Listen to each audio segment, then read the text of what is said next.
आपका फिर से एक बार स्वागत है। हम लोग यहाँ पर देखने के लिए जा रहे हैं चैप्टर नंबर 8 इमर्जिंग टेक्नोलॉजी का last moment revision. Chapter number 8 है हमारा इमर्जिंग टेक्नोलॉजी। मैं आपको याद दिला दूं कि सारी चीज़ों को हम लोग स्टडी मटेरियल से देखने के लिए जा रहे हैं और ये हमारा लास्ट मोमेंट रिवीजन वीडियो है। लास्ट मोमेंट रिवीजन वीडियो पे हमारा फोकस जो होता है वो रिवीजन पर ज़्यादा होता है और समझने पर कम होता है। दूसरी बात कि मैंने यहाँ पर याद करवाने की भी आपको कोशिश करी है, तो उम्मीद है कि आपने FTR की वीडियो बहुत अच्छे से सुनी है। दूसरी बात कि आपका कंसेप्ट बहुत अच्छे से क्लियर है, तब जाके आपको ये काम की वीडियो है आपके लिए लास्ट मोमेंट रिवीजन की वीडियो। तो हम लोग सबसे पहले बात करते हैं यहाँ पर ग्रिड कंप्यूटिंग के बारे में। अगर आपको याद होगा तो मैंने क्लस्टर कंप्यूटिंग के बारे में बताया था। क्लस्टर कंप्यूटिंग में क्या होता है, जो अलग सिमिलर टाइप के सर्वर यानी कि होमोजीनियस सर्वर को आपस में जोड़ा जाता है, ठीक है, तो आपस में जो ज्वाइंट किया जाता है, ठीक है, तो उसको क्लस्टरिंग करना बोलते हैं। तो क्लस्टर कंप्यूटिंग हम लोगों ने देखा था होमोजीनियस टाइप के सर्वर होते थे और जनरली जो सर्वर होते हैं वो एक लोकेशन पे होते थे।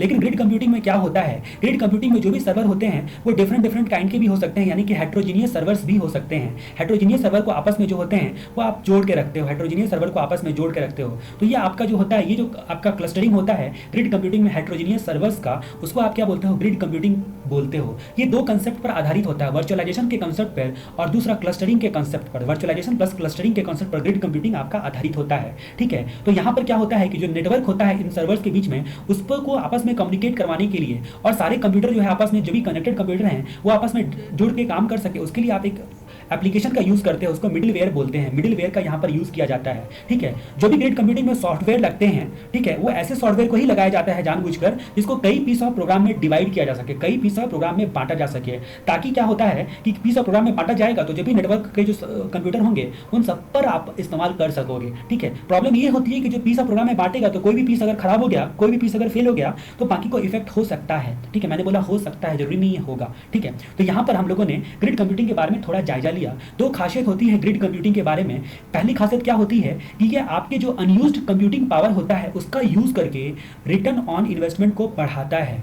यानी कि अब मान लो कि रिलायंस का अपना खुद का ग्रिड है, तो उसका जो अनयूज्ड कंप्यूटिंग पावर है उसको भी ग्रिड में वो इस्तेमाल कर लेता है, तो उसका रिटर्न ऑन इनकम जो इन्वेस्टमेंट जो है ROI जो है वो इंक्रीज करेगा। दूसरा, ये मल्टीपल लोकेशन पे रखे जो हेट्रोजीनियस सर्वर्स होते हैं उसका रीयूज किया जा सकता है, ठीक है, कॉमन गोल के लिए रीयूज किया जाएगा। उदाहरण के लिए मैं आपको बताता हूँ कि अगर आपको दिल्ली कोलकाता मेट्रो मतलब चारों मेट्रो में, ठीक है, चारों मेट्रो में अलग अलग प्रकार के सर्वर रखे हुए हैं, ठीक है, और एक बैंगलोर में मान लो रखा हुआ है, अलग अलग प्रकार के सर्वर हैं। यहाँ पर मेल ऑर्डर सर्वर है और यहाँ पर फाइल सर्वर है। अब यहाँ पर जो कोलकाता में जो फाइल ऑर्डर सर्वर रखा हुआ है उसका आपको यूज ही नहीं हो पा रहा है, क्योंकि जो कोलकाता का ब्रांच है उसको ज़्यादातर फाइल सर्वर की जरूरत ही नहीं पड़ती है। तो जब आपने सबको आपस में इंटीग्रेट कर दिया तो मुंबई ब्रांच को मान लो कि फाइल सर्वर की जरूरत पड़ेगी तो नैनो सेकंड के अंदर में काम करके यहाँ पर कोलकाता से आ जाएगा काम आपका क्लाउड के थ्रू, ठीक है। तो ग्रिड कंप्यूटिंग जो होता है वो वर्चुअलाइजेशन और क्लस्टरिंग पर आधारित होता है। क्लस्टरिंग जो यहाँ पर आप करते हो वो हेट्रोजीनियस प्रकार के जो आपके सर्वर्स होते हैं उसका भी कर सकते हो। सर्वर के कई प्रकार होते हैं, जो कि सारी चीजें हम लोगों ने डिस्कस करी थी। तो उम्मीद है ग्रिड कंप्यूटिंग के बारे में आप तुरंत स्टडी मेटल में पढ़ोगे, तुरंत पढ़ो अभी के अब भी, ठीक है। तो मेरी बातें आपको समझ में आएंगी। फिर हम लोग बात करते हैं क्लाउड कंप्यूटिंग के बारे में। क्लाउड कंप्यूटिंग जो होता है उसमें जो स्टडी मेटल में लिखा हुआ है उसको आपको दिमाग में बैठाना है। क्लाउड कंप्यूटिंग का मीनिंग में आपको कुछ बातें ध्यान रखनी है। क्लाउड कंप्यूटिंग के मीनिंग में हम लोगों ने कहानी देखी थी, आपकी एक फ्रेंड है उसका नाम है रिया, ठीक है, आप उसको प्यार से रिया डाइन बुलाते हो। तो यानी कि आप क्या बोलते हो, वो CS करना चाहती है, तो आप क्या बोलते हो, रिया डाइन। गूगल पर जो है वो CS का डिमांड नोन नहीं है, CS का जो डिमांड है मार्केट में वो नोन नहीं है, नॉट नोन है, ठीक है, नोन नहीं है। इसीलिए व्हाट दे नीड वही कोर्स आप करो, ठीक है। ये आप अपने फ्रेंड रिया डाइन को समझा रहे हो। तो आर का मतलब क्या हो गया, यहाँ पर आर का मतलब हो गया रिसोर्सेस एंड सर्विसेज का इस्तेमाल जो होता है वो मतलब इंटरनेट के थ्रू या नेटवर्क के थ्रू आप कर सकते हो। क्लाउड कंप्यूटिंग वही कहलाता है। रिसोर्सेस एंड सर्विसेज का इस्तेमाल जो होता है इंटरनेट के थ्रू या नेटवर्क के थ्रू आप करते हो, ठीक है। यहाँ पर आई का मतलब क्या होता है, internet visualise as cloud. Internet एक ऐसा स्ट्रक्चर ले लेता है कि वो क्लाउड की तरह विजुअलाइज होता है। एनीवेयर एनी टाइम एक्सेस आप कर सकते हो, बशर्ते कि आपका जो भी डिवाइस है, कंप्यूटर, लैपटॉप वगैरह वगैरह, उस पर इंटरनेट कनेक्शन होना चाहिए। Anywhere any time access. उसके बाद जो क्लाउड कंप्यूटिंग होता है वो डायनेमिक एंड स्केलेबल होता है। डायनेमिक एंड स्केलेबल होता है। स्केलेबल का मतलब स्केल को बढ़ा घटा सकते हो। Google apps is the best example of cloud computing, आपके स्टडी मटेरियल में लिखा हुआ है। उसके बाद सी का मतलब क्या होता है, सी का मतलब यहाँ पर होता है combination of hardware and software. यहाँ पर जो रिसोर्सेस आपको मिलेगा वो combination of hardware and resources का सर्विसेज मिल जाएगा क्लाउड के थ्रू आपको। अब बोलोगे हार्डवेयर कैसे मिलेगा, तो हम लोगों ने आगे थोड़ी देर में देखना है कि क्लाउड कंप्यूटिंग आर्किटेक्चर में दो प्रकार का आर्किटेक्चर होता है, एक फ्रंट एंड और एक बैक एंड। ये बैक एंड बोलते हो क्लाउड सर्विस प्रोवाइडर का एंड, ठीक है, और ये फ्रंट एंड मतलब आपका एंड जो काम करेगा, यूजर करेगा उसका एंड। तो बैक एंड में जो होते हैं उनके पास बहुत सारा हार्डवेयर, सॉफ्टवेयर, इंफ्रास्ट्रक्चर वो लोग बनाते हैं। आप यहाँ पर बैठे बैठे इस्तेमाल कर सकते हो उनका हार्डवेयर को भी। हार्डवेयर कैसे? तो वर्चुअल हार्डवेयर की यहाँ पर बात हो रही है। आप स्पेस खरीदते हो ना, तो वर्चुअल हार्डवेयर की यहाँ पर बात हो रही है। तो यहाँ पर हम लोगों ने देखा सी का मतलब combination of hardware and software जो होता है वो आपको मिल जाता है। एस का मतलब क्या हो गया? शेयर्ड पूल ऑफ रिसोर्सेज और एप्लीकेशन का इस्तेमाल करने को मिल जाता है। Shared pool of resources. तो मान लो कि जो सर्विस आपको लेना है तो वो सर्विस आपने सेलेक्ट कर लिया, तो उससे रिलेटेड जितने भी रिसोर्सेज हैं वो अपने आप जो होते हैं आपस में आके इंटीग्रेट हो जाते हैं उनके सिस्टम के थ्रू। तो शेयर्ड पूल ऑफ रिसोर्सेज कहने का ये मीनिंग हो गया। और दूसरा मीनिंग क्या हो गया कि मल्टी टेनेंसी की कैपेबिलिटी होती है क्लाउड कंप्यूटिंग और ग्रिड दोनों में, ठीक है। तो मल्टी लोग जो होते हैं, मल्टी टेनेंट लोग इसको यूज कर सकते हैं shared and pool of resources की खासियत की वजह से, ठीक है। तो गूगल पर सीएस का डिमांड नोन नहीं है। डिमांड का मतलब क्या हुआ कि आपको डिमांड करते के साथ सर्विस ऑन डिमांड मिल जाता है ओवर द नेटवर्क। मतलब सीपीयू से लेकर बैंडविड्थ तक की सर्विस जो होती है आपको ऑन डिमांड मिल जाती है। नॉट नोन का मतलब क्या हो गया? ये जो हम लोगों ने क्लाउड कंप्यूटिंग आर्किटेक्चर में फ्रंट एंड और बैक एंड देखा था, तो जो बैक एंड वाले जो सर्विस प्रोवाइडर होते हैं उनका कौन सा सर्वर या कौन सा लोकेशन का सर्विस एक्चुअली ना आप इस्तेमाल करो वो आपको पता भी नहीं होता है। तो नॉट नोन, इसीलिए व्हाट दे नीड, तो मतलब जो स्मॉल टाइप के ऑर्गेनाइजेशन होते हैं या मीडियम टाइप के ऑर्गेनाइजेशन होते हैं वो अपने नीड के हिसाब से भी क्लाउड कंप्यूटिंग सर्विसेज ले सकते हैं। और जो बड़े वाले होते हैं उनके लिए भी बड़ी काम की चीज़ है पूरा इंफ्रास्ट्रक्चर। अगर वो सॉफ्टवेयर वगैरह डेवलप करना चाहते हैं तो पूरा इंफ्रास्ट्रक्चर उसको बैठाना नहीं पड़ेगा। तो उम्मीद है आप स्टडी मटेरियल से सारी बातों को एक बार जस्ट रीड करो, आपको वही सारी चीज़ें मिलेंगी जो मैंने कहानी के थ्रू आपको अभी समझाई हैं। अब हम लोग यहाँ पर बात करते हैं क्लाउड वर्सेस ग्रिड के बारे में। इसमें हम लोगों को दो बातें देखनी है, सिमिलरिटी और डिफरेंस के बारे में देखना है, क्या क्या सिमिलर है और क्या क्या डिफरेंट है। तो हम लोगों ने देखा था कि दोनों में हम लोगों ने एक कहानी देखी थी कि मान लो किसी भाषा में ससुर को क्या बोला जाता है? सोसर बोला जाता है, SOSR, ठीक है। अब वो सोसर जो होता है वो बड़ा पैसा वाला है, यानी कि सोसर मल्टी मिलेनियर है। तो सोसर जी जो है मल्टी मिलेनियर है, ठीक है। तो ये सोसर जी ये आपका सिमिलरिटी हो गया और डिफरेंस हो गया हाई। तो ससुर जी को हाई बोलो क्योंकि बड़े पैसे वाले हैं, ठीक है। ससुरा बड़ा पैसा वाला, ठीक है, भोजपुरी मूवी थी ना। तो क्लाउड वर्सेस ग्रिड, कभी कभी क्या होता है कि ग्रिड भी क्लाउड की तरह दिखता है डिपेंडिंग अपॉन यूजर। मान लो कि किसी और का ग्रिड, रिलायंस वाले का खुद का ग्रिड है, उसको मैंने बोला भैया मेरे को भी थोड़ा यूज करने तो भाड़े पे, वो जनरली देता नहीं, लेकिन अगर मुझे दे दिया तो इसका मतलब मेरे लिए तो वो क्लाउड हुआ। इसीलिए आपके स्टडी मटेरियल में लिखा हुआ है ये बात कि कभी कभी ग्रिड भी क्लाउड की तरह होता है, ठीक है। तो क्लाउड वर्सेस ग्रिड में सिमिलरिटी की बात हम लोग जहां तक करते हैं तो एस की सबसे पहले हम लोग यहाँ पर बात करते हैं। एस का मतलब होता है स्केलेबल, ठीक है। स्केलेबल मतलब दोनों में स्केलेबल एंड लोड बैलेंस का फीचर होता है। स्केलेबल होने के कारण दोनों में लोड बैलेंस का फीचर्स होता है, ठीक है। आप सारी चीजें स्टडी मटेरियल में लिखी हुई है, मैं बार बार बोल रहा हूँ क्योंकि आप जस्ट वहां से रीड करोगे, यहाँ मैं नहीं लिख रहा हूँ क्योंकि एलएमआर है हमारा। ओ का मतलब देखते हैं ऑन डिमांड आपको सीपीयू से लेकर बैंडविड्थ तक अवेलेबल हो जाता है दोनों में। एस का मतलब जो होता है स्टोरेज कैपेसिटी और स्पीड जो होती है वो बढ़ते घटते रहती है, डिपेंड अपॉन कितने नंबर ऑफ यूजर और कितने वॉल्यूम का प्रोसेसिंग हो रहा है। तो स्टोरेज जो आपका स्टोरेज कैपेसिटी और स्पीड जो होता है अप डाउन दोनों में होते रहता है। आर का मतलब रिसोर्सेज शेयरिंग जो होता है, लार्ज पूल बनाकर मल्टी यूजर को रिसोर्सेज शेयरिंग किया जा सकता है। मतलब रिसोर्सेज का लार्ज पूल बनाया जाता है, ठीक है। और हर यूजर के जब यूज करते रहेंगे तो उनको लगेगा कि अकेला मैं ही यूज कर रहा हूँ, आइसोलेशन में ही अपने आप को फील करेंगे वो, लेकिन बहुत सारे टेनेंट जो होते हैं वो काम करते रहते हैं, ठीक है। तो सोसर मल्टी जी, तो मल्टी का मतलब यहाँ पर हो गया multi tenancy and multi tasking दोनों में होता है। मल्टी टेनेंसी मतलब बहुत सारे टेनेंट यूज कर सकते हैं, मतलब बहुत सारे यूजर हजारों हजार हो सकते हैं। Multi tenancy and multi user दोनों में होता है। उसके बाद guarantee up time service level agreement के थ्रू गारंटी अप टाइम होता है। हाई का मतलब हम लोगों ने देखा था कि ग्रिड जो होता है वो हाई इंटेंसिव स्टोरेज के लिए यूज किया जाता है क्योंकि छोटे मोटे डाटा के लिए, छोटे मोटे साइज के लिए काफी महंगा पड़ता है। तो यहाँ पर एच का मतलब हम लोगों ने देखा। आई का मतलब देखा था हम लोगों ने कि इंटेंसिव ऑपरेशन पर ग्रिड ज्यादा फोकस करता है। डिफरेंस हम लोग यहाँ पर देख रहे हैं। तो इंटेंसिव ऑपरेशन पर ग्रिड ज्यादा फोकस करता है, लेकिन क्लाउड जो होता है वो हाई सीपीयू और स्टैंडर्ड इंस्टेंस के लिए सुटेबल माना जाता है, ठीक है। अब हम लोग आगे बढ़ते हैं यहाँ पर गोल्स ऑफ क्लाउड कंप्यूटिंग के बारे में। क्लाउड कंप्यूटिंग के क्या क्या गोल्स होते हैं तो उसके बारे में हम लोग बात करते हैं। तो यहाँ पर हम लोगों ने इकोनॉमिक टाइम की कहानी देखी थी। यहाँ पर हम लोगों ने देखा था कि इकोनॉमिक टाइम जो होता है उसके बहुत सारे जो पढ़ने वाले हैं इकोनॉमिक्स टाइम्स के, ठीक है। तो यहाँ पर बोलता है कि हर एक इंक्रीजिंग यूजर के लिए एज नीडेड वो क्या करते हैं, क्विकली जो होता है अपना IT पावर मैनेज कर लेते हैं। तो गोल उनका क्या है इकोनॉमिक टाइम वाले का कि हर एक इंक्रीजिंग यूजर के लिए एज नीडेड, जैसी ही जरूरत पड़ेगी हर एक इंक्रीजिंग यूजर के लिए इकोनॉमिक टाइम वाले जो होते हैं वो क्विकली IT पावर को मैनेज कर पाएं, यही गोल है। तो गोल ऑफ क्लाउड कंप्यूटिंग में हम लोगों को यही सारी चीज देखना है। इकोनॉमिक टाइम मतलब इको। तो पहला गोल क्या होता है कि हाई इफिशिएंट इकोसिस्टम क्रिएट करना, इन्वायरमेंट का भी ध्यान देना है और हाईली इफिशिएंट होना चाहिए, हाई इफिशिएंट इकोसिस्टम क्रिएट करना पहला गोल। दूसरा इको टाइम, इकोनॉमिक टाइम, यानी कि टाइम का मतलब यहाँ पर हो गया कि एनीवेयर एनी टाइम एक्सेस में समर्थ रहे। तीसरा गोल इनका होता है कि मतलब इको टाइम क्विकली, मतलब क्विकली स्केलेबल हो, क्विक स्केलेबल हो, मतलब स्केल को बढ़ाया घटाया जा सके। अभी अभी 1000 कंप्यूटर की जरूरत है आपको, ले लो, अगले मिनट में आपको 500 कंप्यूटर की जरूरत है, 500 कंप्यूटर पे आ जाओ, फिर 10 कंप्यूटर पे तो 10 कंप्यूटर, मतलब क्विकली स्केलेबल होनी चाहिए। इनका गोल होता है प्रोवाइडर क्लाउड कंप्यूटिंग का। चौथा कि आपका इको टाइम क्विकली मैनेज, यानी कि आईटी इंफ्रास्ट्रक्चर को और भी इंटीग्रेटेड और कंसोलिडेटेड मैनर में मैनेज करना मकसद होता है। तो जो भी इंफ्रास्ट्रक्चर होता है उसको और भी इंटीग्रेटेड और कंसोलिडेटेड मैनर में आपको मैनेज करने का मकसद होता है, तो मैनेज, ठीक है, तो क्विकली मैनेज, ठीक है। पांचवा हम लोगों ने देखा था आईटी पावर, आईटी पावर, ठीक है, तो आईटी पावर का मकसद क्या होता है कि आईटी पावर का जो कंजम्पशन है वो रिड्यूस करना मकसद होता है, ठीक है, फॉर एवरी इंक्रीजिंग यूजर, मतलब anywhere any time access जो होता है हर एक इंक्रीजिंग यूजर के लिए इंप्रूव हो सके।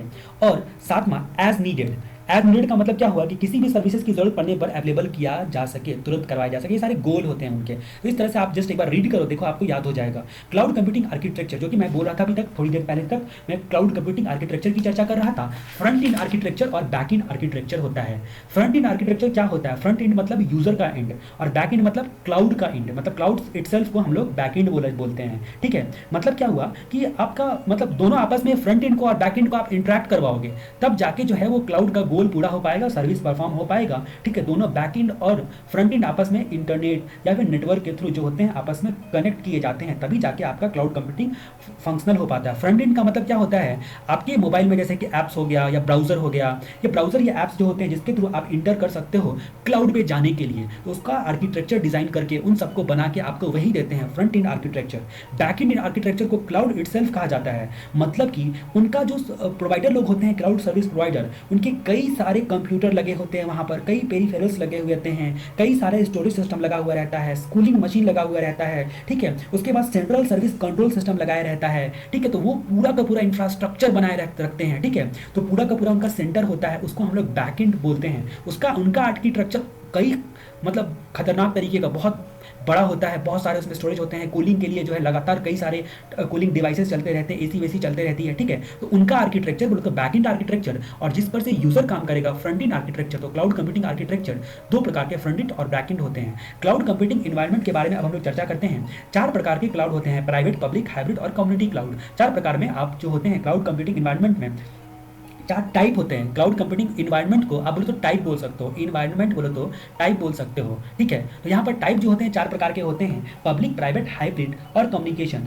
ठीक है। तो ये सारी चीज़ें जो होती हैं ये आपका कम्युनिटी क्लाउड है यहाँ पर, प्राइवेट, पब्लिक, हाइब्रिड और कम्युनिटी क्लाउड। ये नवंबर 16 में इसी के रिस्पेक्ट में आपका अमेंडमेंट आया हुआ है। तो अमेंडमेंट वाली को जो है सबको अच्छे से समझने के लिए अमेंडमेंट वाला जो वीडियो है वो अच्छे तरीके से आपको देखना है। हम लोग सबसे पहले एक एक करके सारी चीज़ों की चर्चा करेंगे। Private cloud, public cloud, hybrid cloud और कम्युनिटी क्लाउड के बारे में अपनी चर्चा आगे बढ़ाते हैं। प्राइवेट क्लाउड के बारे में हम लोग देखते हैं, ठीक है। प्राइवेट क्लाउड जो होता है वो आपका मतलब सीधे शब्दों में कहा जाए तो प्राइवेट क्लाउड 2 कंसेप्ट पर बेस्ड होता है, ग्रिड के कंसेप्ट पे प्लस वर्चुअलाइजेशन के कंसेप्ट है। ग्रिड प्लस वर्चुअलाइजेशन के कंसेप्ट पर ये बेस्ड होता है प्राइवेट क्लाउड। प्राइवेट क्लाउड में क्या होता है कि विद इन द बाउंड्री जो होता है रिस्ट्रिक्टेड मैनर में सर्विस और फैसिलिटीज का यूज किया जा सकता है, मतलब प्राइवेट नाम में ही लगा हुआ है, ठीक है। इसके कैरेक्टरिस्टिक्स में हम लोगों ने देखा था राज, सिमरन और पतलू की कहानी, इंट्रोडक्शन देखा था। तो हम लोग उस कहानी पर चर्चा नहीं करेंगे, प्लीज आप अमेंडमेंट वाली जो वीडियो होगी उसको पक्का से पक्का सुनो, सारे पॉइंट्स को मैंने कहानी के फॉर्म में याद करवाया है। तो कैरेक्टरिस्टिक्स क्या क्या होते हैं प्राइवेट क्लाउड के कि ये हाईली सिक्योर होता है, हाईली सिक्योर होता है, पहला कैरेक्टरिस्टिक्स होता है। दूसरा क्या होता है? सेंट्रल कंट्रोल होता है, सेंट्रल कंट्रोल।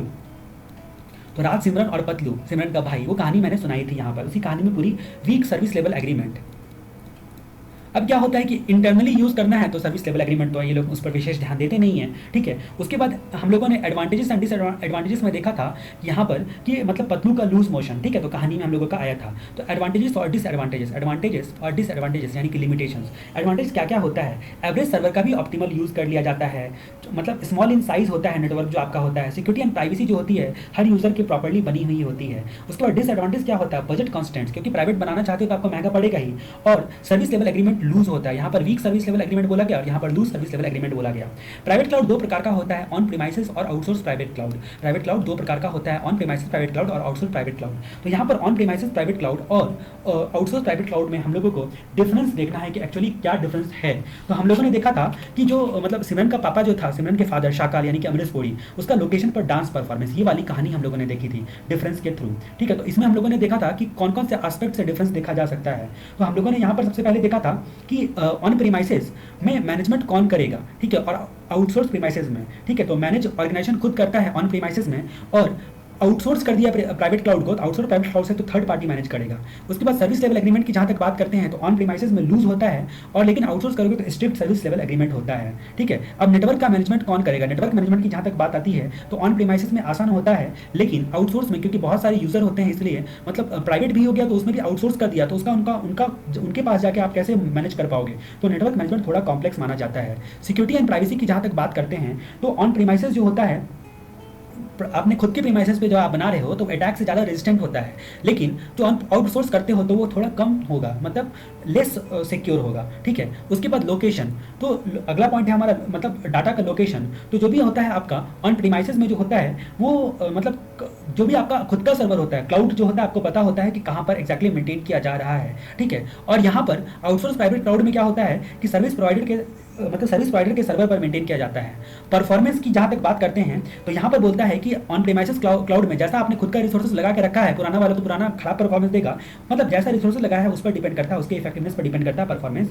और थर्ड पार्टी जो होता है उसने कैसा रिसोर्सेज लगाया है आउटसोर्स प्राइवेट क्लाउड में, ये देखते हैं। अब बोलोगे कि आउटसोर्स जब कर ही दिया तो वो प्राइवेट क्लाउड कैसे हो गया? आउटसोर्स थर्ड पार्टी को कर ही दिया तो वो क्लाउड कंप्यूटिंग ना हो गया? तो नहीं, क्योंकि ये जो आपने प्राइवेट नौकर रखा है, सीधे शब्दों में बोला जाए तो आपने प्राइवेट नौकर रखा है, और यहाँ पर क्या करते खुद के काम करने के लिए खुद इंफ्रास्ट्रक्चर बनाते हो, वहाँ पर किसी थर्ड पार्टी को बोल दी कि बेटा तू मेरा आज से नौकर है, तेरे को मैं पैसे दूंगा, तू मेरा पूरा का पूरा प्राइवेट क्लाउड को मैनेज कर। ठीक है, तो ये हो गया अंतर।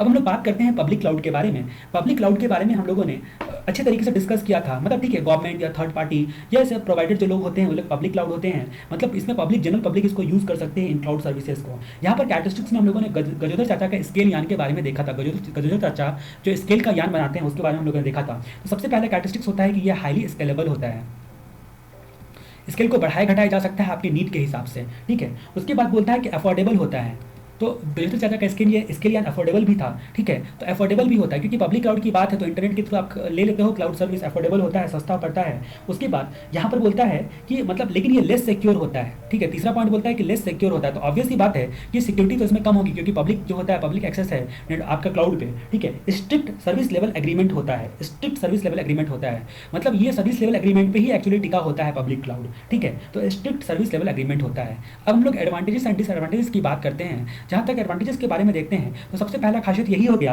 कि अफोर्डेबल कॉस्ट पर आपको क्लाउड पर जाकर डेवलप अपना जो सिस्टम डेवलप करना, डिप्लॉय करना और मैनेज करना, डीडीएम करना, डेवलप डिप्लॉय और मैनेज अफोर्डेबल कॉस्ट पे कर सकते हो। ठीक है, affordable cost per service and facilities का इस्तेमाल कर सकते हो। सर्विस एंड केवल आप डेवलपर नहीं हो, आप सिर्फ यूजर हो, तो आप सर्विस एंड फैसिलिटीज का क्लाउड पर जाकर यूज कर सकते हो। ठीक है, उसके बाद जो यूजर होता है उसको कोई भी इंफ्रास्ट्रक्चर लगाने की जरूरत नहीं है, जो भी आपका हार्डवेयर सॉफ्टवेयर फैसिलिटीज वगैरह सब यूज करने चाहते हो। तो चौथा एडवांटेज होता है कि स्ट्रिक्ट सर्विस लेवल एग्रीमेंट होता है, स्ट्रिक्ट सर्विस लेवल एग्रीमेंट होता है। पांचवा एडवांटेज होता है कि अनलिमिटेड यूजर इस पर, यानी कि मल्टी यूजर में इतने लोगों को सर्विस प्रोवाइड करते हैं कि लगभग अनलिमिटेड कैपेसिटी होती है, अनलिमिटेड यूजर, क्योंकि ये पब्लिक क्लाउड में अनलिमिटेड यूजर, ये सारे एडवांटेजेस होते हैं। लिमिट क्या होता है? जो सर्विस प्रोवाइडर होता है, पब्लिक क्लाउड वाला जो प्रोवाइडर होता है, उसका ट्रस्ट बिल्ड करना जो होता है और सिक्योरिटी एश्योरेंस देना आसान नहीं होता है। उसका ट्रस्ट जो होता है बिल्ड करना उसके लिए आसान नहीं होता है, क्योंकि आप किस पे भरोसा करोगे? जैसे अमेजन से फ्लिपकार्ट पे आराम से ऑर्डर दे देते हो। ठीक है, तो वैसे ही क्या होता है कि कुछ गोडैडी और कुछ फेमस जो होते हैं प्रोवाइडर, क्लाउड सर्विस के प्रोवाइडर होंगे, गूगल वगैरह, उन सब पे आप भरोसा कर सकते हो, लेकिन जो नया नया है तो उस पर आप ट्रस्ट बिल्ड करना उनके लिए बहुत कठिन होता है। सिक्योरिटी एश्योरेंस देना सबके लिए कठिन होता है, ट्रस्ट एंड सिक्योरिटी एश्योरेंस। तो उसके बाद दूसरे पॉइंट की जहाँ तक हम लोग बात करते हैं कि ऑर्गेनाइजेशन की प्राइवेसी और ऑटोनॉमी मुश्किल होती है। जो आपका यूजर ऑर्गेनाइजेशन होता है उसकी प्राइवेसी और ऑटोनॉमी जो होती है वो प्राइवेट क्लाउड की तरह तो होती नहीं है कि भाई ऑटोनॉमी आपकी बनी रहेगी, तो ये लिमिटेशंस होता है। उसके बाद आता है आपका हाइब्रिड क्लाउड। हाइब्रिड क्लाउड का मतलब क्या होता है? मतलब यहाँ पर क्या होता है कि पब्लिक प्राइवेट पार्टनरशिप होता है। मतलब यहाँ पर आप क्या करते हो, एक्चुअली में यहाँ पर क्या करते हो कि आपका जो क्रिटिकल एक्टिविटीज़ होता है जो कि आपके लिए बहुत सेंसिटिव है, उसके लिए आप प्राइवेट का इस्तेमाल करो, और जो आपका जनरल एक्टिविटीज़ है उसके लिए आप पब्लिक क्लाउड का इस्तेमाल करो। तो पब्लिक एंड प्राइवेट दोनों का कॉम्बिनेशन होता है। ठीक है, क्रिटिकल काम के लिए प्राइवेट क्लाउड का यूज़ करो और जनरल के लिए पब्लिक का काम यूज़ करो। ठीक है, तो ये चीज़ें हाइब्रिड क्लाउड में आती हैं। ठीक है, जनरली बोलता है कि यहाँ पर हाइब्रिड क्लाउड के फॉर्म में 3 प्रकार के सर्विस लिए जाते हैं। जनरली हाइब्रिड क्लाउड में 3 प्रकार के सर्विस लिए जाते हैं, IPS। जब हम लोग यहाँ पर क्लाउड कंप्यूटिंग मॉडल के बारे में देखेंगे तो हम लोग देखेंगे मुख्य रूप की 3 सर्विसेज होती है, infrastructure as a service, platform as a service और software as a service. Infrastructure, platform और सॉफ्टवेयर एज ए सर्विसेज, तो 3 प्रकार की सर्विसेज में इसी में केवल हाइब्रिड क्लाउड का इस्तेमाल किया जाता है जनरली। अब हम लोग यहाँ पर कैरेक्टरिस्टिक्स की जहाँ तक बात करते हैं तो ये आपका क्योंकि पब्लिक का भी और प्राइवेट का भी दोनों का फीचर है और स्केलेबल होता है। ठीक है, स्केलेबल होता है। ठीक है, स्केल को बढ़ाया घटाया जा सकता है आपकी नीड के हिसाब से, आपको जितना चाहिए जब चाहिए उतना ही ले लो। ठीक है, पार्शियली सिक्योर होता है। पार्शियली सिक्योर क्यों हुआ? सिक्योर तो होता है लेकिन पार्शली सिक्योर होता है। तो क्यों जो प्राइवेट का जिसके लिए आपने लेके रखा है वो तो आपको उसको सिक्योर बोलोगे, पब्लिक वालों को सिक्योर नहीं बोलोगे, इसलिए पार्शली सिक्योर बोला गया। तीसरी बात होती है कि स्ट्रिक्ट सर्विस लेवल एग्रीमेंट होता है, क्योंकि इसमें पब्लिक क्लाउड भी इन्वॉल्व है तो सर्विस लेवल एग्रीमेंट जो होता है सबका एक साथ कर लिया जाता है, स्ट्रिक्ट कर लिया जाता है। चौथी बात करते हैं कि कॉम्प्लेक्स क्लाउड सर्विस जो है इसमें आपको मिलता है कॉम्प्लेक्स क्लाउड सर्विसेज। आपका जो क्लाउड सर्विसेज जो होते हैं वो कॉम्प्लेक्स जो होते हैं वो आपको आसानी से यहाँ पर मिल जाते हैं, कॉम्प्लेक्स क्लाउड सर्विसेज। उसके बाद एडवांटेज की जहाँ तक बात करते हैं, एडवांटेजेस और डिसएडवांटेजेस यानी कि लिमिटेशन की यहाँ पर हम लोग बात करते हैं पब्लिक क्लाउड के बारे में, सॉरी हाइब्रिड क्लाउड के बारे में, हाइब्रिड क्लाउड के बारे में। यहाँ पर बोलता है कि एडवांटेजेस जो होता है वो वही वाला एडवांटेजेस हाईली स्केलेबल होता है। दूसरा, पब्लिक एंड प्राइवेट दोनों क्लाउड का पावर यूज़ किया जाता है। तो स्केलेबल तो हो ही क्या, हाईली स्केलेबल। उसके बाद दोनों का फीचर्स जो होता है कंबाइंड फीचर आप यूज़ कर सकते हो, दोनों का पावर जो होता है आपके पास आ जाता है यूज़ करने का, ठीक है। तो ये बातें हमारी 2 पॉइंट में ही आप लिख सकते हो। लिमिटेशन क्या हो गया कि मतलब जो आपका प्राइवेट का पोर्शन है उस पर सिक्योरिटी तो ज़्यादा रहती है लेकिन पब्लिक में लेस सिक्योरिटी रहती है। लिमिटेशन क्या है कि जो पब्लिक वाले हिस्से पर आप सिक्योरिटी की गारंटी कैसे ले सकते हो, और कॉम्प्लेक्स होना करना मैनेज करना कॉम्प्लेक्स होता है। जो ये सर्विस आप लोगे तो उसका मैनेजमेंट कॉम्प्लेक्स हो जाएगा आपके लिए, भैया उसको भी मैनेज करो, उसको भी मैनेज करो, प्राइवेट वाले को भी, पब्लिक वाले को भी, तो वो अपने आप में हेक्टिक हो जाएगा आपके लिए। अब हम लोग बात करते हैं कम्युनिटी क्लाउड के बारे में। कम्युनिटी क्लाउड में क्या होता है कि यूजर जो होता है खुद का प्राइवेट क्लाउड बनाने का औकात नहीं रखता है, तो वो क्या करता है कि वो और भी यूजर, मतलब एक यूजर जो होता है जो खुद का प्राइवेट बनाना तो चाहता है लेकिन औकात नहीं रखता है, तो वो क्या करता है कि मतलब, और पब्लिक क्लाउड पे उसको भरोसा भी नहीं होता है, तो वो क्या करता है कि आपस में कुछ लोगों के साथ कोलैबोरेशन कर लेता है। मतलब कोलैबोरेशन कर लेता है कि हम लोग क्या करते हैं, हम लोग एक कम्युनिटी बनाते हैं मिलकर, ठीक है, और हम लोग खुद का क्लाउड डेवलप करते हैं। ये पूरा का पूरा प्राइवेट क्लाउड ही होता है, लेकिन इसको जो यूजर होते हैं ये कम्युनिटी मेंबर लोग होंगे, ठीक है, कम्युनिटी मेंबर लोग इसके यूजर लोग होंगे, ठीक है। तो इसी को हम लोग कम्युनिटी क्लाउड बोलते हैं। केवल कम्युनिटी मेंबर इसका इस्तेमाल कर सकते हैं, बाकी सारी चीज़ें इसने आपकी क्या बोलते हैं उसको प्राइवेट क्लाउड की तरह होती है, बस रिस्क आपस में ही होगा, ऑब्वियस सी बात है। दूसरा कि कोलैबोरेशन उन लोगों के बीच में होना चाहिए, कोलैबोरेशन के लिए लोग रेडी होना, तो ये सारी चीज़ें मुश्किल भी हो सकती है। भाई कोलैबोरेशन जहाँ पर नहीं करने को लोग रेडी है वहाँ क्या करोगे, तो कम्युनिटी कैसे बनाओगे, तो कम्युनिटी क्लाउड इसको बोला जाता है। कैरेक्टरिस्टिक्स ऑफ कम्युनिटी क्लाउड के बारे में जहाँ तक हम लोग जानते हैं कि मेंटेनेंस जो होता है आपका मेंटेनेंस अकेला नहीं करना पड़ता है। प्राइवेट क्लाउड में आपको मेंटेनेंस खुद को करना पड़ता था, लेकिन यहाँ पर मेंटेनेंस जो होता है और मतलब मेंटेनेंस हो गया और बाकी सारी चीज़ें होगी वो कोलैबोरेटिव और डिस्ट्रीब्यूटेड मैनर में होती हैं। मतलब मेंटेनेंस का खर्चा खुद का खाली नहीं लगेगा, कोलैबोरेटिव एंड डिस्ट्रीब्यूटेड मैनर में होगा। पार्शियली सिक्योर होता है। पार्शियली सिक्योर ये क्यों होता है, ये तो प्राइवेट होता है। पार्शियली सिक्योर इसलिए माना जाता है क्योंकि आपस में तो तुमको एक दूसरे से खतरा है, आपस में तो बिजनेस राइवल हो सकते हो तुम लोग, तो पार्शियली सिक्योर इसलिए माना जाता है, एक दूसरे से खतरा हो सकता है। तीसरी बात हम लोग जहाँ पर करते हैं कि कॉस्ट इफेक्टिव होता है, क्योंकि कॉस्ट इसमें शेयर करते हो आप, कॉस्ट इफेक्टिव होता है क्योंकि आप दूसरों के साथ कॉस्ट शेयर कर रहे हो यहाँ पर कम्युनिटी वाले लोगों के साथ। उसके बाद यहाँ पर एडवांटेजेस की बात हम लोग करते हैं तो आपको लो कॉस्ट में प्राइवेट क्लाउड मिल जाता है, लो कॉस्ट में आपको प्राइवेट के जैसा क्लाउड मिल जाता है, ठीक है। और जो मतलब क्लाउड जो होता है वो कोलैबोरेशन जो होता है, कोलैबोरेशन फॉर्म में वर्क अलाउ करता है, तो आप उसमें वर्क बहुत अच्छे तरीके से परफॉर्म कर पाते हो। मेंबर आपस में जो होता है रिस्पॉन्सिबिलिटी को शेयर करते हैं, रिस्पॉन्सिबिलिटी चाहे वो मैनेजमेंट की हो चाहे वो कोई भी चीज़ की रिस्पॉन्सिबिलिटी, आपस में रिस्पॉन्सिबिलिटी शेयर करते हैं जो भी इसके मेंबर लोग होते हैं। चौथी खासियत क्या होती है कि पब्लिक क्लाउड से बेटर सिक्योरिटी देता है। पब्लिक क्लाउड से अगर कंपेयर करके एक चीज़ लिखो तो पब्लिक क्लाउड से तो ऑब्वियसली बेटर सिक्योरिटी होगी, तो better security than public cloud, ठीक है। तो ये एडवांटेजेस होता है। डिसएडवांटेजेस यानी कि लिमिटेशंस क्या क्या होता है, सूटेबल नहीं हो सकता है जहाँ पर कोलैबोरेशन नहीं हो पॉसिबल है, तो वहाँ पर सूटेबल तो नहीं होगा जहाँ पर कोलैबोरेशन नॉट पॉसिबल, किसी भी कारण से टेक्निकल हो या फिर अदरवाइज कोई कॉन्ट्रैक्ट करने को रेडी नहीं हो, या फिर आप जो होते हैं वो ऐसे सर्विस का यूज़ करना चाहते हो जो कि कोई और यूज़ करता ही नहीं है, जनरली कॉमन नहीं है, ठीक है। तो कोलैबोरेशन जो होता है कभी कभी पॉसिबल नहीं होता है, वहाँ पर प्रॉब्लम आती है, ठीक है। ऑर्गेनाइजेशन की ऑटोनॉमी लॉस्ट होती है ऑटोनॉमी, क्योंकि यहाँ पर तो और भी मेंबर है ना, सिर्फ तुम्हारा थोड़ी नहीं चलेगा। तीसरी बात हम लोग करते हैं सिक्योरिटी फीचर जो होता है वो प्राइवेट क्लाउड जितना अच्छा नहीं होता है। एक्जैक्टली 100% प्राइवेट होता तो उतना अच्छा तो नहीं हो सकता है ना, जैसे बेटर दैन पब्लिक हम लोगों ने एडवांटेज में लिखा, वैसे यहाँ पर आप लिख सकते हो कि सिक्योरिटी फीचर जो होता है मतलब लेस दैन प्राइवेट, सिक्योरिटी जो होती है वो लेस दैन प्राइवेट होती है, भले ही मोर दैन पब्लिक क्यों ना हो, तो ये लिमिटेशंस हो गया।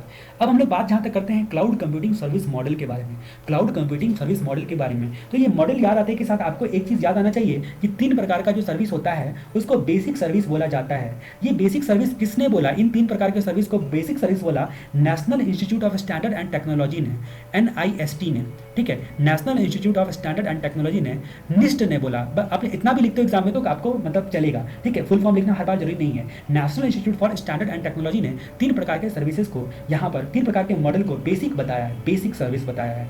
Infrastructure as a service, platform as a service और सॉफ्टवेयर एज ए सर्विसेज, 3 प्रकार के सर्विसेज को यहाँ पर बेसिक सर्विसेज बताई गई है और बाकी सबको अदर कैटेगरी में डाल सकते हो आप। तो आपको जब यहाँ पर लिखना पड़ेगा मॉडल के बारे में तो आप ये चर्चा कर दोगे तो देखो आपकी खासियत होगी आंसर की आपने अच्छे तरीके से प्रेजेंट किया है, ठीक है। National Institute for Standard and Technology ने infrastructure as a service, platform as a service और सॉफ्टवेयर एज ए सर्विस को बेसिक सर्विस बोला है। बाकी अदर यानी कि communication as a service, data as a service, security as a service और identity as a service, इसको other service में बोला है, ठीक है। 3 प्रकार की सर्विस को बेसिक बोला है और बाकी अदर को यहाँ पर बाकी अदर में डाला है, other cloud computing service model. अब इन्हीं के बारे में हम लोगों को डिटेल्स में पढ़ना है। पहली बात करते हैं कि infrastructure as a services. Infrastructure जो है वो केवल आप यहाँ पर किराए पर लेते हो, बाकी उस पर ऑपरेटिंग प्लेटफॉर्म खुद का लगाते हो, सॉफ्टवेयर खुद का लगाते हो या डेवलप करते हो और तब जाके आप वर्क परफॉर्म कर पाओगे। केवल इंफ्रास्ट्रक्चर यानी कि स्पेस खरीदते हो, ठीक है। तो शादी वाले एग्जाम्पल में मैंने आपको बताया था कि केवल बैंकेट हॉल की बुकिंग करते हो तो इंफ्रास्ट्रक्चर केवल लेते हो, उस पर ऑपरेटिंग प्लेटफॉर्म आपका, सॉफ्टवेयर जो आप यूज़ करना चाहते हो एप्लीकेशन वो सारा आपका, आप डेवलप करो या किसी भी कारण से स्पेस लो, आपको यहाँ पर केवल स्पेस मिल जाएंगे, ठीक है। अब यहाँ पर क्या होता है कि जो आयास आप लेते हो इंफ्रास्ट्रक्चर एज ए सर्विस, उसके साथ और क्या क्या टिपिकल सर्विस जो होता है आपको मिलता है, सर्विस प्रोवाइडर क्या क्या टिपिकल सर्विसेज आपको देता है, ठीक है। तो आपको यहाँ पर कुछ बातें लेकिन मिल जाती है, ठीक है। तो यहाँ पर बोलता है कि वर्चुअल प्रोसेसर प्लस मेमोरी आपको मिल जाती है, वर्चुअल प्रोसेसर, ठीक है, प्लस मेमोरी, तो ये आपको टिपिकली मिल जाता है। स्टोरेज आपको मिलता ही, ऑब्वियस सी बात है कि इंफ्रास्ट्रक्चर लोगे तो स्टोरेज तो आपको मिलेगा ही, ठीक है, स्पेस लोगे तो। उसके बाद साथ में आपको नेटवर्क भी मिल जाता है। ये सारे टिपिकल सर्विस जो होते हैं वो आपको मिलते हैं। लोड बैलेंसिंग की कैपेबिलिटी मिलती है, लोड बैलेंसिंग फीचर्स, तो टिपिकली आपको मिल जाते हैं ये सारी चीज़ें। वर्चुअल प्रोसेसर प्लस मेमोरी, उसके साथ स्पेस के साथ साथ मिल जाता है, स्टोरेज स्पेस मिलता है, नेटवर्क मिलता है और लोड बैलेंसिंग कैपेबिलिटी। कैरेक्टरिस्टिक्स क्या क्या होते हैं इंफ्रास्ट्रक्चर एज ए सर्विसेज के, ठीक है। तो यहाँ पर हम लोगों ने सारी चीज़ों को हम लोगों ने याद किया था कहानी के माध्यम से। कैरेक्टरिस्टिक्स क्या क्या होते हैं इंफ्रास्ट्रक्चर एज ए सर्विसेज के बारे में, रिसोर्सेज पर वेब एक्सेस करना आसान होता है, ठीक है। मतलब आप रिसोर्सेज, मतलब कैरेक्टरिस्टिक्स क्या होता है कि वेब एक्सेस आप कर सकते हो, ऑब्वियसली सब में वेब एक्सेस कर सकते हो। दूसरी बात हम लोग देखते हैं कि सेंट्रलाइज मैनेजमेंट होता है, आपका मैनेजमेंट जो होता है वो सेंट्रलाइज होता है, मतलब हेड ऑफिस केवल इंफ्रास्ट्रक्चर खरीदता है और दुनिया भर में उसके जितने भी ब्रांचेस हैं उसको बोलता है कि भैया इस इंफ्रास्ट्रक्चर पे काम करो, उसको सेंट्रलाइज मैनेजमेंट आसानी से कर सकता है। स्केलेबिलिटी काफ़ी अच्छी होती है, मतलब स्केल जो होता है इलास्टिक और डायनेमिक होता है, स्केल जो होता है इलास्टिक एंड डायनेमिक होता है। उसके बाद चौथी बात हम लोग यहाँ पर करते हैं कि इंफ्रास्ट्रक्चर जो होता है 1 to many को शेयर किया जा सकता है। तो दुनिया भर में आपके जितने भी ब्रांच हैं तो 1 to many को आप इंफ्रास्ट्रक्चर शेयर कर सकते हो। पांचवा कैरेक्टरिस्टिक्स यहाँ पर क्या होता है कि आपके जो मीटर सर्विस होता है, मतलब मीटर से पता चलता है कि कितना आपने यूज़ किया है, उसी हिसाब से आपको बिल देना पड़ता है, पे पर यूज़ मोड के हिसाब से, ठीक है। अब हम लोग बात करते हैं यहाँ पर different instance of infrastructure as a services. तो और क्या क्या इंस्टेंस हो सकते हैं इसमें, तो नेटवर्क एज ए सर्विसेज, तो नेटवर्क एज ए सर्विसेज, तो यहाँ पर हम लोगों ने देखा था टिपिकल जो आयास प्रोवाइडर होता है वो क्या क्या सर्विसेज और प्रोवाइड कर सकते हैं। देखो मे वर्ड यहाँ पर लिखा है, may provide the following services. तो यहाँ पर नेटवर्क दिया जा सकता है आपको, साथ में ये सब मिलता है ना टिपिकली। तो अभी हम लोगों ने देखा था स्टोरेज एज ए सर्विसेज, उसके बाद database as a services, ठीक है, database as a services. उसके बाद backend as a services, backend, तो बैकएंड एज ए सर्विसेज और डेस्कटॉप एज ए सर्विसेज, यानी कि आप जो घर में पीसी यूज़ कर सकते हो तो डेस्कटॉप एज ए सर्विसेज। तो ये सारे सर्विसेज जो होते हैं डिफरेंट इंस्टेंस में आ गए। जस्ट इसको आप एक बार रीड करो, हम लोग यहाँ पर मेन रूप से पॉइंट पे फोकस कर रहे हैं। अब हमारी बात आती है IPSTP की, platform as a services. Platform as a services में आपको इंफ्रास्ट्रक्चर तो मिलता ही है, जो इंफ्रास्ट्रक्चर जो चाहिए था वो आपको मिलता ही है, प्लस ऑपरेटिंग प्लेटफॉर्म भी आपको दिया जाता है। इस पर जो सॉफ्टवेयर की एप्लीकेशन आपको लगाना है वो खुद से लगाना पड़ेगा, ये नहीं दिया जाता है। लेकिन सॉफ्टवेयर एज ए सर्विसेज में तीनों बातें आपको मिल जाती हैं, ठीक है। तो यहाँ पर प्लेटफॉर्म एज ए सर्विसेज की बात हम लोग करते हैं तो यहाँ पर इंफ्रास्ट्रक्चर और ऑपरेटिंग प्लेटफॉर्म मिलता है, मतलब आपको एप्लीकेशन डेवलपमेंट खुद से करना पड़ता है या फिर कहीं से भी लगा उससे उनको मतलब नहीं होता है, ठीक है। तो ये एक्चुअली एप्लीकेशन डेवलपमेंट सॉल्यूशन देता है। जब आपको सॉफ्टवेयर कंपनी है, आप अगर आपको सॉफ्टवेयर डेवलप करना है तो आप इतना ले लो और एप्लीकेशन डेवलप करते रहो। ऑपरेटिंग प्लेटफॉर्म आपको मिल गया, काम करने के लिए आपके लिए काफ़ी इंफ्रास्ट्रक्चर आपको मिल गया, ठीक है। तो यहाँ पर क्या होता है कि जो दो तरह का एप्लीकेशन डेवलपमेंट सॉल्यूशन देता है, दो तरीके से दो तरीके से यहाँ पर आपको मिलता है। क्या क्या, ट्रेडिशनल एप्लीकेशन डेवलपमेंट, ठीक है। दूसरा बोला जाता है स्टैंड अलोन एप्लीकेशन, ठीक है। तो ये दो तरीके से आपको क्या करना है कि दो तरीके का एप्लीकेशन डेवलपमेंट सॉल्यूशन आपको यहाँ पर मिलता है, ठीक है। अब हम लोग यहाँ पर जहाँ तक बात करते हैं कि टिपिकली जो आपका प्लेटफॉर्म एज ए सर्विसेज होता है उसका प्रोवाइडर कौन कौन सा सर्विस प्रोवाइड करता है और कैरेक्टरिस्टिक्स के बारे में इसके सामने हम लोग देखेंगे। तो हम लोग ने प्लेटफॉर्म देखते के साथ रेलवे स्टेशन का प्लेटफॉर्म कहानी में देखा था, और जब रेलवे स्टेशन में जैसे ही मतलब ट्रेन आता है, ठीक है, तो सबको जल्दी अपना सामान जो है लादने लगते हैं, ठीक है, तो ला दो, ठीक है। तो हम लोगों ने LADO वीडियो देखा था कि यहाँ पर जो प्लेटफॉर्म पर जो ट्रेन आता है तो ला दो, सभी जल्दी अपना सामान लादने लगते हैं। ठीक है, तो यहाँ पर होता है कि अगर आपका बोला जाए तो यहाँ पर क्या क्या प्रोवाइड मिलता है, जनरली आपको लैंग्वेज मिलता है, यानी कि प्रोग्रामिंग लैंग्वेज मिल जाता है आपको। जाहिर सी बात है कि प्रोग्रामिंग लैंग्वेज आपको मिल जाएगा इस ऑपरेटिंग प्लेटफॉर्म पर, तो कोबोल, सी प्लस प्लस, जावा इन लोगों को आता ही रहता है। सॉफ्टवेयर डेवलपर लोगों को वो बैठ के कोडिंग वोडिंग अपना करेंगे चैप्टर नंबर 5 में, जैसा कि हम लोगों ने देखा था। उसके बाद एप्लीकेशन फ्रेमवर्क मिलता है, एप्लीकेशन फ्रेमवर्क मिलता है, डेटाबेस मिलता है और अदर कई टूल्स मिलते हैं। ठीक है, अदर कई टूल्स मिलते हैं जो कि आपके प्रोग्रामर को मदद मिलता है, तो डेटाबेस होता है। ठीक है, उसके बाद एप्लीकेशन फ्रेमवर्क मिलता है, प्रोग्रामिंग लैंग्वेज मिलता है, programming language, application framework, database और अदर टूल्स मिलते हैं। उसके बाद कैरेक्टरिस्टिक्स में हम लोगों ने इसको भी हम लोग कहानी के माध्यम से हम लोगों ने देखा था, ऑल इन वन टूल देता है इंटीग्रेटेड मैनर में। ऑल इन वन जो भी टूल देता है वो all in one integrated manner में आपको मिलता है। ठीक है, अब यहाँ पर बोलता है कि एप्लीकेशन डेवलपमेंट प्लेटफॉर्म तक वेब एक्सेस किया जा सकता है। वेब एक्सेस, जो आपका एप्लीकेशन डेवलपमेंट प्लेटफॉर्म है उस तक वेब एक्सेस किया जा सकता है। तीसरी बात, जो ऑफलाइन एक्सेस भी आपको कुछ हद तक देता है, ऑफलाइन एक्सेस भी कुछ हद तक देता है, मतलब आप अपने प्लेटफॉर्म पे जाकर डेवलप करो और वहाँ पर जाकर टेस्ट कर लो। ठीक है, तो ये ऑफलाइन एक्सेस भी देता है, यानी कि कुछ हद तक कोडिंग वोडिंग करते वक्त में जरूरी नहीं कि आपको एनी टाइम ऑनलाइन रहना पड़ेगा। फोर्थ यहाँ पर बात करते हैं कि बिल्ट इन स्केलेबिलिटी होता है, बिल्ट इन स्केलेबिलिटी। ठीक है, तो इनबिल्ट स्केलेबिलिटी इसमें होता है, साथ में आपको प्लेटफॉर्म एज ए सर्विस में मिल जाता है। फिफ्थ जहाँ तक हम लोग बात करते हैं कि आपका फिफ्थ पॉइंट आता है क्लाइंट टूल डाइवर्स। ठीक है, क्लाइंट टूल डाइवर्स, तो क्लाइंट को जो यहाँ पर टूल मिलता है ऑल इन वन टूल, वो डाइवर्स मैनर में उनको मिलता है। मतलब क्या होता है कि वो बहुत सारे मल्टी यूजर लोग मिलकर इन्हीं फीचर्स की वजह से यूज़ कर पाते हैं। अब यहाँ पर आता है सॉफ्टवेयर एज ए सर्विसेज में, इसमें इंफ्रास्ट्रक्चर, प्लेटफॉर्म, सॉफ्टवेयर सब कुछ आपको रेडीमेड मिल जाता है, बस आपको सीधे सीधे में काम करना है। जैसे कि मैंने एग्जाम्पल लिया था कि मान लो आपको अपनी फोटो, अपने फ्रेंड की फोटो पर हैप्पी बर्थडे लिखना है, तो आप कैसे, आप सॉफ्टवेयर एज ए सर्विसेज जो फ्री वाला होता है उसे आप फोटो.com पे मान लो गए, फोटो.com के गूगल सर्च करके और उस पर जो है उसने हैप्पी बर्थडे वगैरह सब लिखा, फिर उसको डाउनलोड किया और अपने फ्रेंड को शेयर कर दिया, आपका फ्रेंड हैप्पी बर्थडे देके खुश हो गया। ठीक है, तो उसको हम लोग क्या बोलेंगे, सॉफ्टवेयर एज ए सर्विस है। सारी चीज़ें आपको रेडीमेड मिल जाती हैं, आपको बस अपना काम परफॉर्म करना है। ठीक है, और ऑफिस 365 जो माइक्रोसॉफ्ट का वेबसाइट है उसके बारे में भी मैंने बताया था, तो कुछ हम लोगों ने अच्छे तरीके से देखा था FTR की वीडियो में, सॉफ्टवेयर एज ए सर्विसेज, ये सारी चीज़ों को। अब हम लोग बात करते हैं यहाँ पर जो बेसिक सर्विसेज होती हैं वो क्या क्या प्रोवाइड की जाती है सॉफ्टवेयर एज ए सर्विसेज में। तो यहाँ पर पहली बात तो होती है बिजनेस में काम आने वाली सर्विसेज। सारे सर्विसेज जो बिजनेस में काम आने वाली होती है आप बस इस्तेमाल करो। मान लो टोयोटा कंपनी है तो उसके पास उतना टाइम तो नहीं है कि भाई अपना ऑटोमोबाइल का काम छोड़ के वो यही सब करते रहे, सॉफ्टवेयर बनाते रहे, इंफ्रास्ट्रक्चर बनाते रहे और सर्वर वर्वर लगाते रहे। तो डायरेक्ट जो होता है सॉफ्टवेयर एज ए सर्विसेज ले लेती है और बैठे बैठे अपना काम कर लेती है, बिजनेस की जरूरी जितनी भी चीज़ें हैं उसको मिल जाती हैं।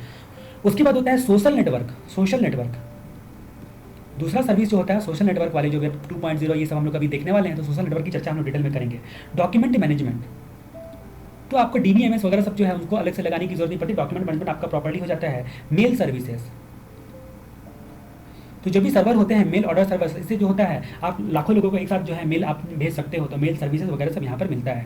अब हम लोग बात करते हैं कैरेक्टरिस्टिक्स क्या क्या होते हैं सॉफ्टवेयर एज ए सर्विसेज के। ठीक है, तो सॉफ्टवेयर एज ए सर्विसेज के कैरेक्टरिस्टिक्स में पहला कैरेक्टरिस्टिक्स आता है वन टू मेनी मॉडल, मतलब एक ही मॉडल में आपको सब कुछ मिल जाता है, इंफ्रास्ट्रक्चर, प्लेटफॉर्म और ऑपरेटिंग सिस्टम, सब कुछ ऑपरेटिंग प्लेटफॉर्म और जो आपका सॉफ्टवेयर हो गया वो मिल गया। तो यहाँ पर बोलता है कि वन टू मेनी मॉडल, मतलब हर मॉडल का अकेला ये मतलब सब प्रकार के गुण रखता है, सर्वगुण संपन्न होता है।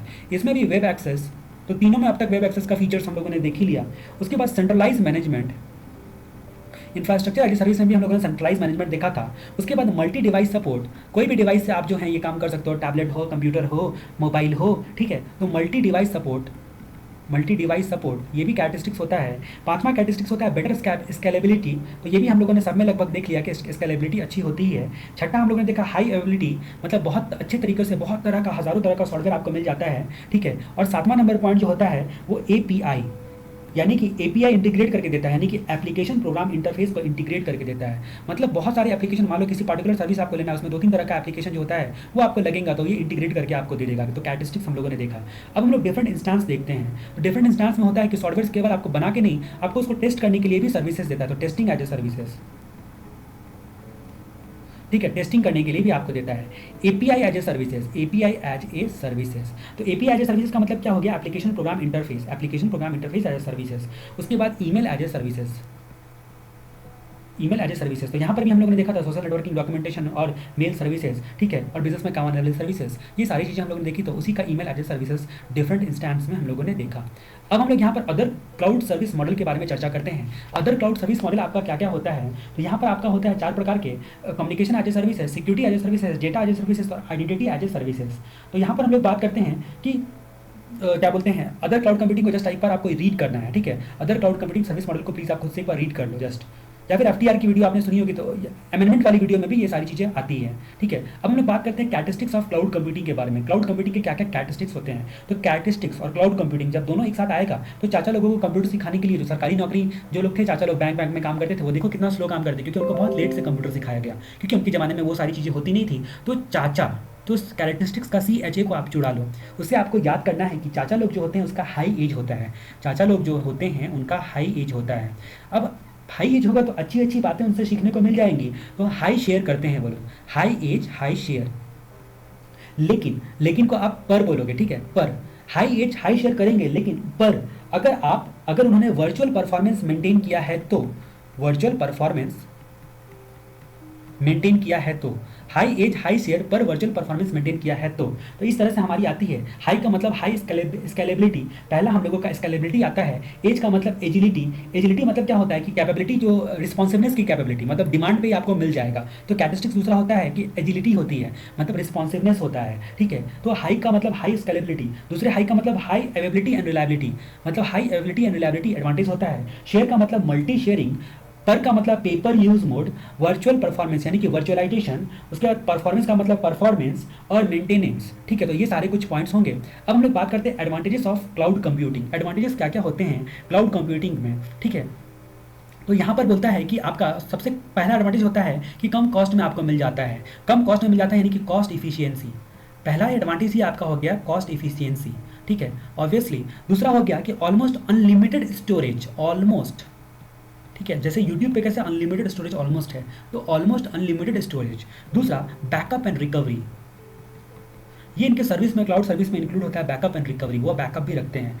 Automated software integration, automated software integration मतलब जो भी सर्विस आप मांगोगे उसके जितने भी सपोर्टिंग सॉफ्टवेयर होते हैं, सपोर्टिंग टूल्स होते हैं, सबको इंटीग्रेट करके एक पैकेज की तरह आपको सर्विस मिलेगा, ठीक है। Automated service integration automatically integrate होकर मिलेगा, ठीक है। पांचवा easy access to information, easy access, anywhere any time तो एक्सेस कर ही सकते हो, और कई प्रकार के डिवाइस को सपोर्ट करने की वजह से इजी एक्सेस हो जाता है आपका।